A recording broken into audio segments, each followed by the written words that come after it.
দলমত নির্বিশেষে জনগণের প্রত্যাশার বাংলাদেশ গড়তে মহান আল্লাহর রহমত এবং দেশবাসীর সহযোগিতা কামনা করেছেন প্রধানমন্ত্রী তারেক রহমান।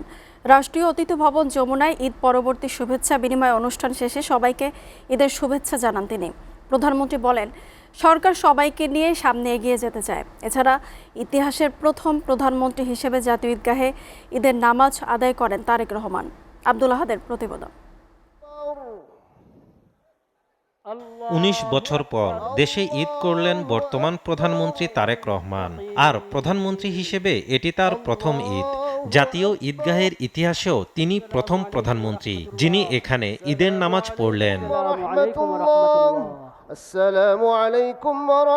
নামাজের পর সব শ্রেণী পেশার মানুষের সাথে ঈদ আনন্দ ভাগাভাগি করতে যান রাষ্ট্রীয় অতিথি ভবন যমুনায়, যেখানে ঢল নামে বিশিষ্ট নাগরিক, কূটনীতিক, রাজনৈতিক, শিক্ষাবিদ সহ সর্বস্তরের মানুষের।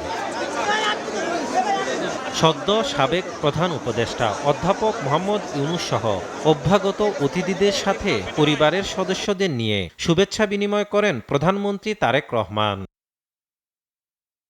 শুভেচ্ছা বিনিময় অনুষ্ঠানে বিএনপি মহাসচিব ও স্থানীয় সরকার মন্ত্রী মির্জা ফখরুল ইসলাম আলমগীর বলেন, ফ্যাসিস্টবিহীন বাংলাদেশে ব্যতিক্রমী ঈদ উদযাপন গোটা জাতির জন্য আনন্দের। এই ফ্যাসিবাদ মুক্ত ঈদ উল ফিতর বাংলাদেশের সকল মানুষের জন্য আনন্দ বয়ে নিয়ে আসুক। গণতান্ত্রিক বাংলাদেশ প্রতিষ্ঠার ক্ষেত্রে আরও দ্রুত যেন আমরা এগিয়ে যেতে পারি। পরে গণমাধ্যমকে দেয়া সংক্ষিপ্ত বক্তব্যে প্রধানমন্ত্রী দেশের কল্যাণে সবাইকে নিয়ে কাজ করার পরিকল্পনা জানান। বাংলাদেশের মানুষ যতটা নির্বিঘ্নে বা যতটা শান্তিতে ঈদ উদযাপন করতে সক্ষম হয়েছে, ইনশাল্লাহ ভবিষ্যতের ঈদগুলোতে যেন আরও বেশি শান্তিপূর্ণভাবে আমরা ঈদ উদযাপন করতে সক্ষম হই। দেশবাসীর কাছে আমি অনুরোধ জানাবো যে আপনাদের সহযোগিতা যদি থাকে, ইনশাল্লাহ আপনাদের এই নির্বাচিত সরকার দেশকে আপনাদের চাওয়া অনুযায়ী দেশ গঠনের কাজে সর্বোচ্চ শক্তি দিয়ে চেষ্টা চালিয়ে যাবে।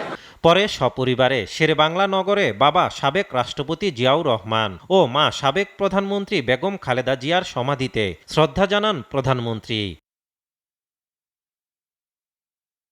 আব্দুল আহাদ, এসটিভি, ঢাকা।